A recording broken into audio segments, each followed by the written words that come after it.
Hello. I haven't used this channel for very much in a while, but in the new normal of COVID-19, here we are.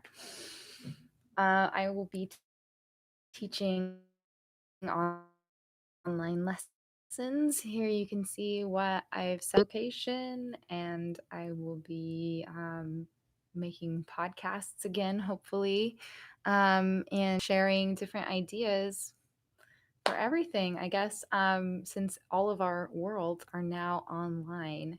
What a creepy, weird, apocalyptic feeling. I feel like there's a lot of movies where people live like this and they totally shouldn't.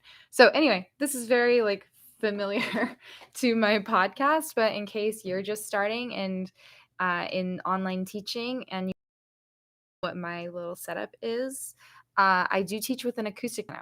So, I tried voicelessons.com, and I did not have a great experience with dealing with canceling them because I do have like a tiny little MIDI keyboard, and I'll get that and I'll show you. So this is my cheapy little MIDI keyboard. It has a few keys for me, like when I want to like record some garage band tracks, so like vocal warm-ups and stuff, it'll do the job. I have like an app where I can play like a chord and use a sustain pedal with my like regular like letter keyboard, and then I can use this for individual notes, which is fine. It's kind of like playing an accordion if you think about it. But it's not ideal, and students can't hear it that well. It also, they can't hear this that well. And I prefer to use headphones, really. But what I do have set up, and you can probably see it right here, is this is my little Zoom mic. I invested in this over the summer. You can see that I'm actually plugged into the computer. Oh, there's a light shine. So I have this input set to just be a regular like computer mic right now, but I actually use this to take it to my lessons, my own coachings, lessons, rehearsals, and I record all of them, and I get these really high quality, lovely, like compressed wave files. And then I can take those wave files and I can turn them into MP3s later for rehearsals. So this was a wonderful investment. It was around like $200 something. And because I can use it both as a computer mic and as a traveling mic with an SD card, there's an SD little hatch underneath here, underneath my little tripod. My tripod's kind of broken, but it does the job. It has been wonderful. If you are able to get it, if they haven't shut down Amazon delivery, like I read an article that they were going to shut down Amazon delivery. If you can get one of these, I 100% recommend it. It's the H2N Zoom microphone, and I'm not sponsored, of course, or anything. I'm not one of those fancy YouTubers like that, but I really do like it, and it has been wonderful. I carry it with me in my purse. It's got a little carrying case. It doesn't take up much space. I carry big tote bags anyway because that's my life. The other investment that I did this year was actually my iPad Pro. This is a refurb. Oop, there's a lot of glare. Sorry. You're not going to be able to see it. Can't get the camera to focus on it. But just, the iPad Pro 2017. Oops, I just highlighted my page. And I use Fourscore for all my music. So I've actually streamlined. So that makes it very, very nice. I'm on my inherited 1928 piano here. She's been with me all my life, and at home, I am not home. I don't live in a nice house like this. I would normally be working on a Yamaha Clavinova, which can plug into MIDI, but like doesn't seem to work with this computer, so it's somewhat useless. So I'm using acoustic piano with Zoom mic, and I will plug in headphones when I'm doing Zoom lessons with students and I can hear them more clearly. And I think I just use the regular old, like the ones that come with your phone, the Apple headphones that come with, when we upgrade phones, we end up keeping like 8,000 pairs of headphones every time. So I have like a million of those. Actually, I've downsized a lot and I only have like 1 or 2 pairs now. But I use regular headphones. I may talk my husband into letting me use his Bose noise canceling ones, which when we're home and I teach lessons in the house, he loves to use his noise canceling headphones. And when I practice, but we might be swapping there and I might be using the noise canceling headphones to listen to my students in the future. We'll see. They're the pricey ones, but he deserved it. He puts up with a lot. Um, and that's basically my setup. And I go into Zoom and you know what I should have done? So I should have done this through my streaming thing, and I should have showed you exactly what I do in Zoom.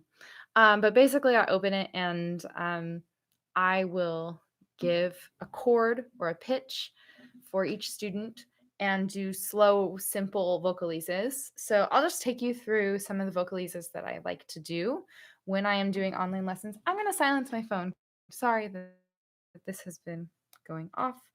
It's been really hard to move every job I've ever done online, but it's happening.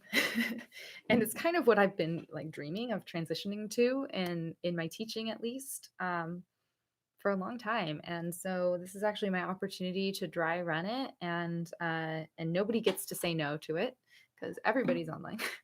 So what I would do with students, I probably start at D major because I like to start in a nice middle voice for most students. If they're higher, I start higher, but we're not talking about pedagogy right now. So I'll just do something simple like no, no, no, no, no. And then I play the next one and I let them sing. And maybe I'd stop playing because depending on your audio quality, sometimes it will cut out. But I think actually having headphones used by you and the student is good. And then you just move chord by chord. And I have one that I use.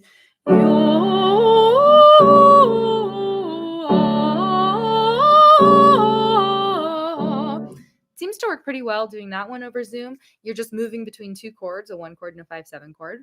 And they're able to sing that. There's not a lot of doubling you have to do, and they really have to listen to outline the 5/7 chord going down. You can start to really listen for legato, for support, for intonation on half steps. So it ended up being too hard to send over one of the vocal accompaniment tracks to one of my students. We actually ended up, I just gave her like, and she's an elderly woman, so she did really well switching to brand new technology and then not having the track that we anticipated being able to sing with. So we actually just broke it down. We did it a cappella. I gave her one note. We made sure each and every interval was the exact, distance it needed to be, that the half steps were exact half steps and there wasn't any like sloppy singing. And that was really a great experience for both me and her. It really helped me kind of nail in exactly what I need to do as a teacher and exactly what I need to focus on with each of my students. And I did that with one of my college students as well. Like we had some issues with the connection, and so my other solution is if you're having problems getting the internet bandwidth is like too low or something, or the networks are really busy, which they all are right now. You can have your students upload you some unlisted YouTube videos and you can give them some pointers. The only problem with that is that you can't stop and start. The nice thing about a Zoom meeting or a Skype meeting is you can stop them in the middle and you can have them redo something. It's a little harder with tracks, but it works. And so I always encourage them to have their separate device. And usually it works to just have them play off their phone because usually they're working on a tablet or on a laptop as they sing. They can have their phone in the background. You don't need to hear the accompaniment track. You need to hear your student. So a lot of these things are saying, oh, they need to have these like Bluetooth speakers and they need to have a sophisticated mic.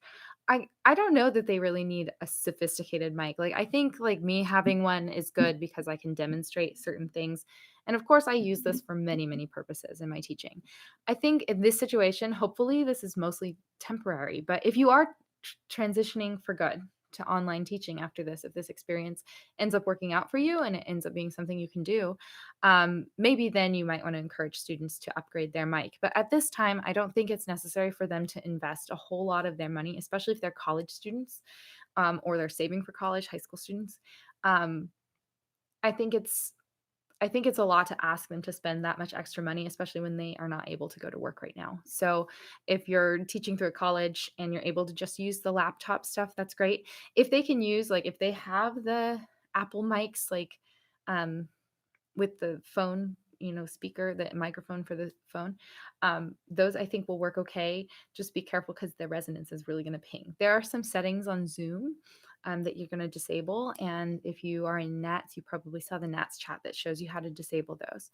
But this is my little setup. This is with acoustic piano. So you don't really need anything sophisticated. I do use my more sophisticated mic because it sounds so much more lovely and you can hear me more clearly.